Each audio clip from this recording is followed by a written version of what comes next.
बंगाल के election results आ चुके हैं और सोशल मीडिया पर हमारा वही पुराना रोना धोना फिर से स्टार्ट हो गया है। कोई कह रहा है अब बंगाल के मुसलमानों का क्या होगा, कोई बीजेपी को बुरा भला कह रहा है, कोई टीएमसी की गलतियां निकाल रहा है।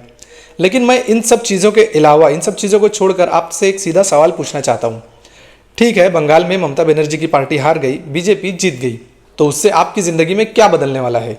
देखो, ये पॉलिटिकल पार्टीज़ चाहे कोई भी पार्टी हो, उन्हें हम मुसलमानों से सिर्फ एक चीज़ चाहिए और वो है हमारा वोट। और वोट देने के बाद हमारी झोली में क्या आता है सोचो। भले यूपी में समाजवादी पार्टी हो, बिहार में लालू जी की पार्टी हो या बंगाल में ममता बनर्जी की पार्टी हो, मुसलमानों ने हमेशा इन सो कॉल्ड सेकुलर पार्टियों को सपोर्ट किया। लेकिन जो असल हालत है, आज की हकीकत ये है कि पूरे इंडिया में सबसे ज़्यादा परेशान, सबसे ज़्यादा पिछड़े हुए जो मुसलमान हैं वो इन्हीं राज्यों से आते हैं। तो एक बात को समझिए कि ये लोग कोई हमारे हमदर्द नहीं है, ये लोग हमारे वोट के खरीदार हैं और हम लोग हर बार इनकी बातों में आकर बिक जाते हैं। और इन पार्टीज़ की हकीकत को जानने के साथ साथ हमें खुद भी आईना देखना होगा।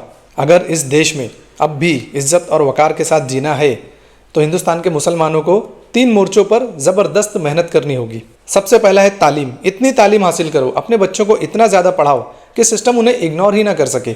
दूसरा है इकोनॉमी।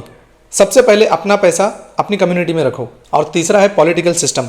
हमें मुसलमानों के एक थर्ड पॉलिटिकल फ्रंट की सबसे ज़्यादा ज़रूरत है, जो हमारे हक के लिए आवाज़ उठाए और हमारे सवाल को सीधा इक़्तिदार हुकूमत तक पहुंचाए। इन 3 चीज़ों के बिना अगर कोई भी पार्टी आ जाए सत्ता में, लेकिन देश के मुसलमानों की हालत नहीं बदलने वाली। मैं अपने इस सोशल मीडिया के जरिए आप लोगों तक वो चीज़ें, वो बातें पहुंचाने की कोशिश करता हूं जो यूजुअली आप तक नहीं पहुंच पाती। वो पर्सपेक्टिव बताने की कोशिश करता हूं जो आमतौर पर लोग नहीं देख पाते। तालीम हो, रोज़गार हो या सियासत हो, ये हमारे अंदर की खामियां हैं जो हमें कोई नहीं बताता। इस पर हम लोगों को ही काम करना होगा।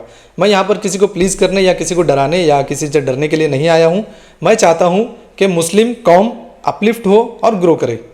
तो अगर तुम भी मेरी बात से सहमत हो और चाहते हो कि हमारी कौम इकोनॉमिकली, पॉलिटिकली, एजुकेशनली स्ट्रांग बने, तो अभी मुझे फॉलो कर लो, क्योंकि ये काम मुझे अकेले से नहीं हो सकता। इसके लिए सबको आगे आना होगा। और ये सिर्फ बंगाल के या कहीं और के मुसलमानों की बात नहीं है, ये इस देश के तमाम मुसलमानों की बात है।